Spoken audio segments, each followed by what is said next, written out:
Et salut à tous, c'est Gaming Pro et aujourd'hui pour cette deuxième vidéo on va s'intéresser à Warcraft, à World of Warcraft. Donc, vous connaissez sans doute ce jeu qui commençait de Warcraft Arcane Humain jusqu'à aujourd'hui Légion et bientôt BFA, Battle for Azeroth. Donc pour un peu matérialiser ce jeu, je vais non seulement faire des lores, hein, mais aussi des petits peut-être des let's play. C'est parti. Le premier lore que je vous propose, donc là ça va être le lore d'une race. Une race très connue, puisque c'est l'une des races principales, c'est les humains. Donc normalement, vous connaissez tous cette race, puisqu'a priori, vous en êtes.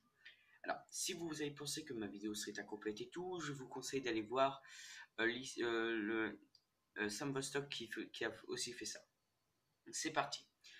Donc, tout commence au commencement, hein, forcément, vous vous en doutez, et tout commence ici. Il faut savoir que les humains sont en fait les descendants d'une race nommée les Vricules. Donc, les Vricules, ce sont en gros des barbares géants qui démontent tout ce qui bouge. Et au bout d'un moment, il va y avoir ce qui se passe, un enfant mal formé et tout. Des enfants plus petits que les autres et moins forts.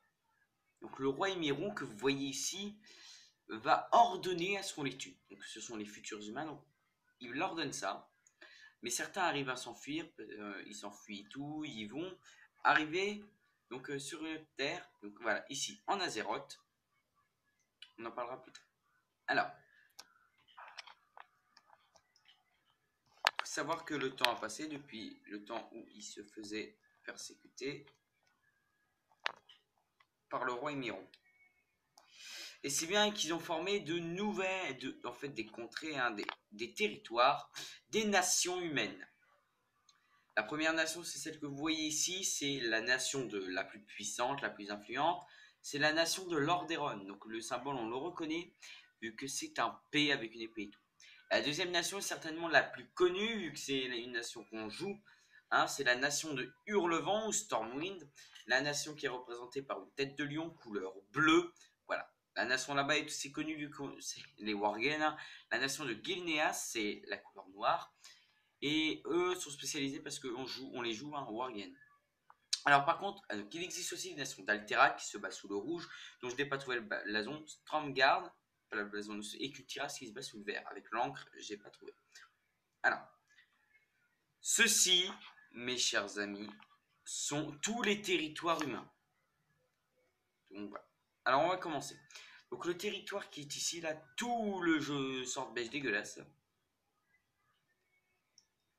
C'est en fait la tout de l'empire de Lordaeron. Donc c'est le plus grand, hein, il faut savoir. Donc il est au sud de Keltalas et aussi des trolls à manie. Donc ça on le verra plus tard. Juste ici, là en petit orange, vous avez la nation d'Alterac. Donc c'est la nation, vous vous souvenez, on n'a pas de truc. La nation d'Alterac, elle est connue parce qu'elle est déjà une nation très puissante. Elle se bat sous la couleur orange. Comme vous voyez, parce que c'est la couleur des nations, qu'elle se bat sous cette couleur-là.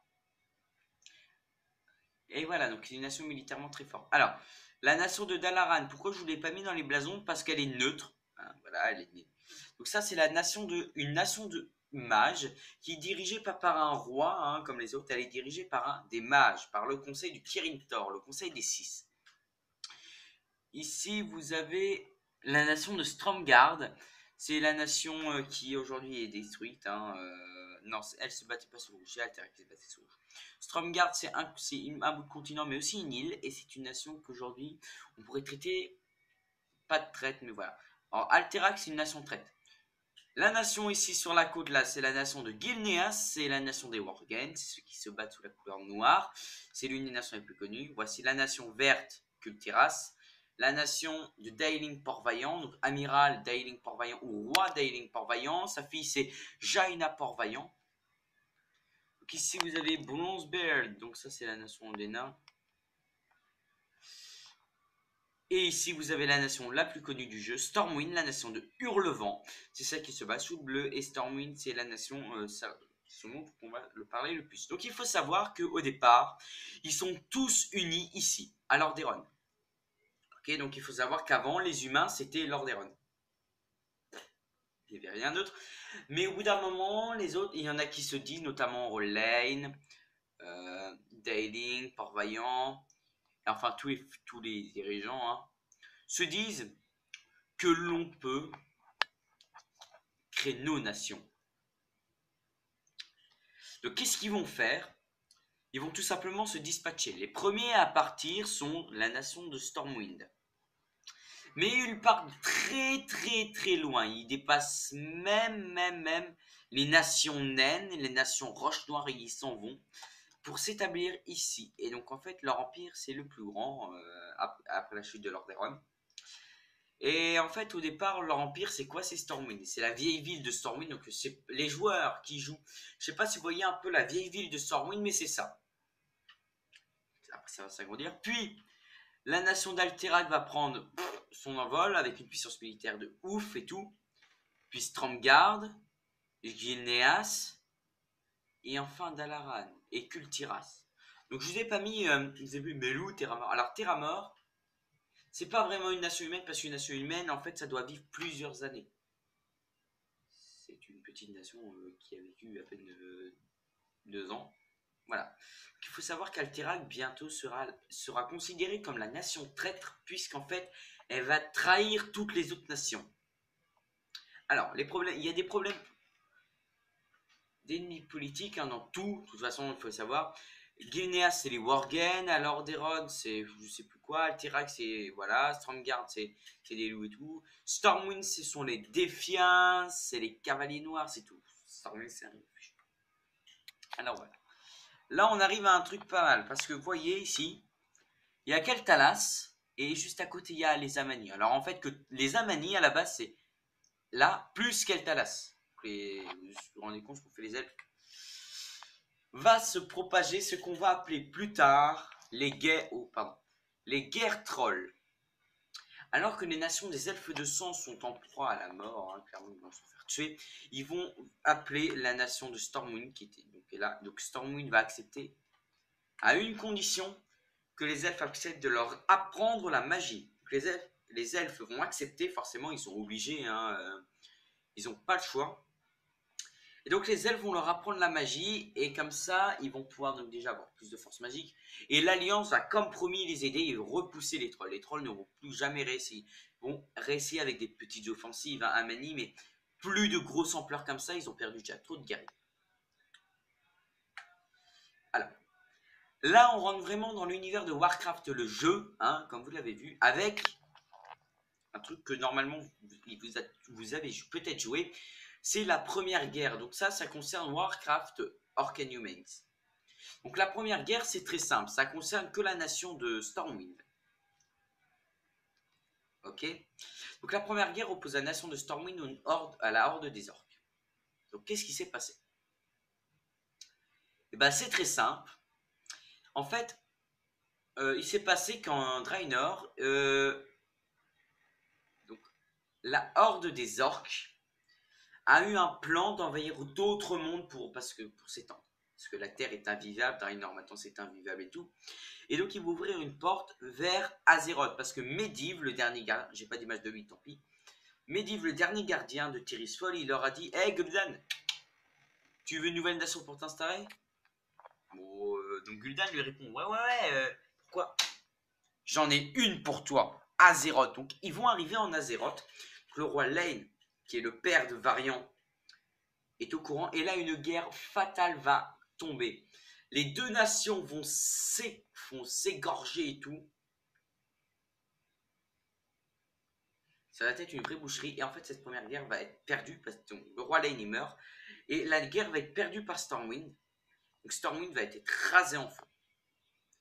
Mais ce n'est pas fini, car Stormwind se reconstruit et tout. Et arrive la deuxième guerre. C'est le roi Varian, cette fois, qui est au règne de Hurlevent, de Stormwind, pardon. Ils vont se rebattre contre les trolls et tout. Ils vont les battre cette fois. Ils vont les enfermer dans des camps d'internement. Hein, donc des camps un peu partout. Le lieutenant Drake notamment qui a au contrefort de Haute-Brande et partout. Ils vont les maltraiter à mort ces orques. Cette deuxième guerre était extrêmement... Voilà. Alors, là on a... Oh pardon. on en arrive aux événements tragiques de World of Warcraft. Donc Vanilla, sorti en 2005, c'est parti. Donc pourquoi? Donc là, c'est la guerre entre encore l'Alliance et la Horde. Et ce monsieur-là, qui s'appelle Varian Vryn, donc le roi actuel du Hyrule, s'est fait enlever par Onyxia. Et l'Alliance pense que c'est un coup des orques. Donc d'après vous, ils sont pas contents, on va dire, les humains, donc ils vont essayer de tout faire. Mais non, c'est pas les orques qui essaient de se défendre, c'est pas nous et tout. Donc on va, suite à des raids, hein, notamment il y a les hauts faits, attaquer les capitales ennemies, tout. Ensuite, alors ce qui est intéressant, c'est World of Warcraft The Burning Crusade, puisque l'Alliance, donc les humains, vont se lancer dans la campagne contre la Légion Ardente.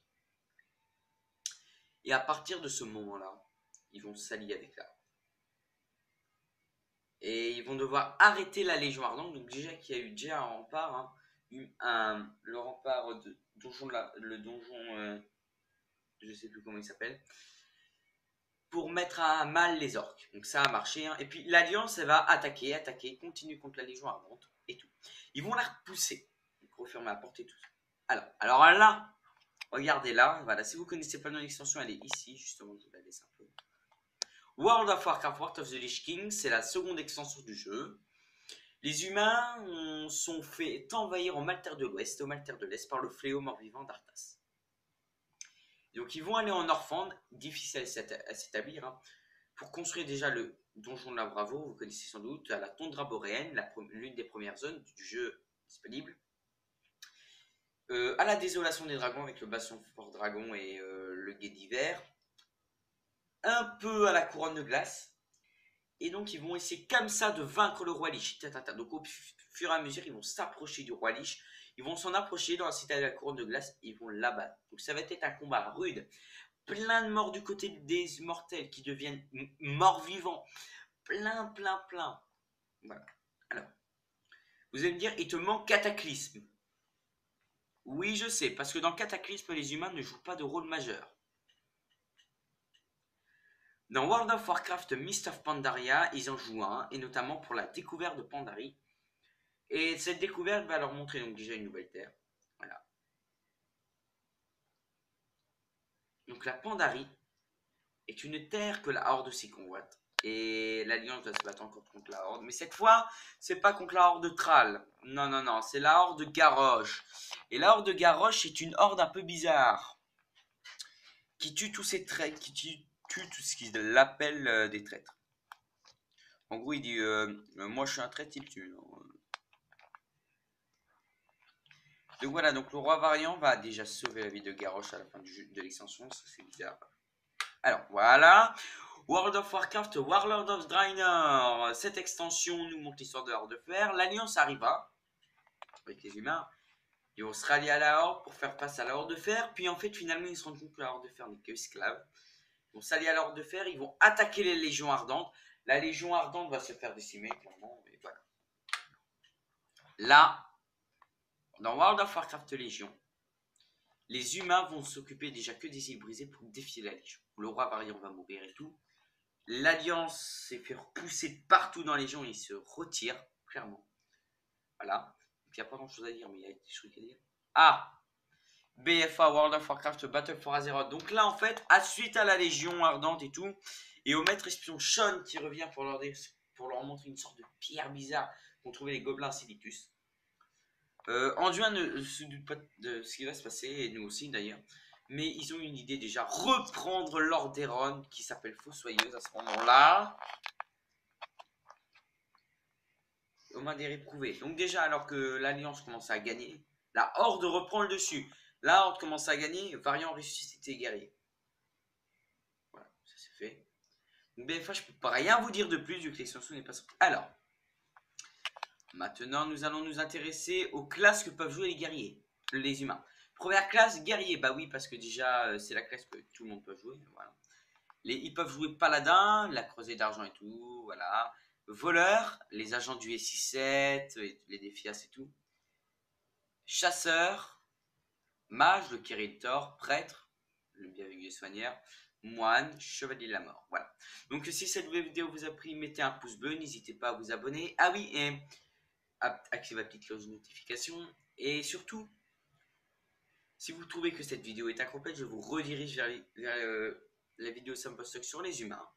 Voilà, allez à plus.